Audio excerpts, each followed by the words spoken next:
Hey there!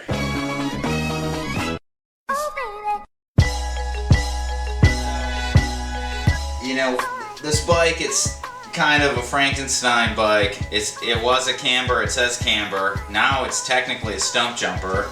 And what do we call it, you know? Do we call it the warranty voider? That would make sense.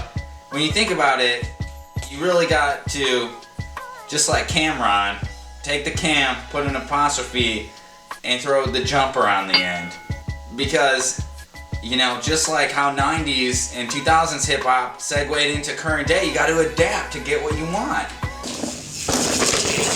When I first got into mountain biking 5 years ago, I really got into it from seeing downhill racing and Red Bull Rampage stuff on YouTube, and you know, I quickly learned that it's very geography dependent.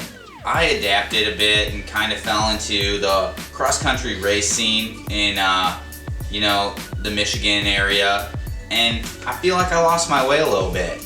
I just wasn't having as much fun as I thought I would, so I wanted to get a trail bike, and everybody said get an Epic, and I said that's not a trail bike. So I got a camber. It seemed like a good middle ground.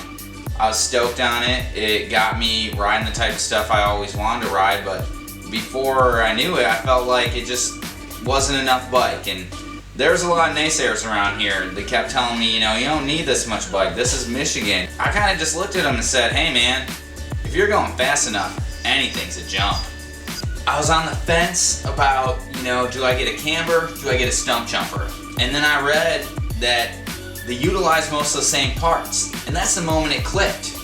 I'm gonna buy the camber because it looks cooler and has a better paint job, and I'm just gonna turn it into a stump jumper. In 2016, they redesigned the camber and the stump jumper, and they shared the same front triangle and they shared the same chainstays. It's been said that you can turn one bike into the other, but I can't find anybody who's actually did it. So I said, hold my beer, I got this. Step one was the fork, you know? And this kind of opened the gate before I even thought about the rear end.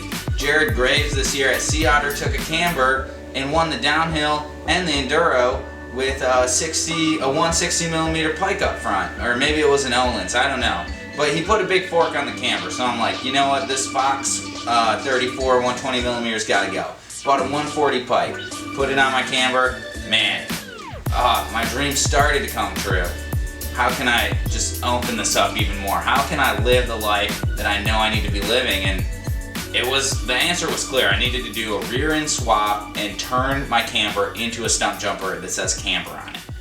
And you can do that with just getting a different shock link, shock extender, and seat stays. And everybody around here, you know, in Lower Michigan was like, oh, you don't need that much bike, you don't need this, you don't need that. You know, so we called up Specialized and they said, oh, that'll void your warranty. You can't do that. Oh, you can do it, but then you won't have a warranty. And, you know, I just look at all these people and I say, I don't fucking care.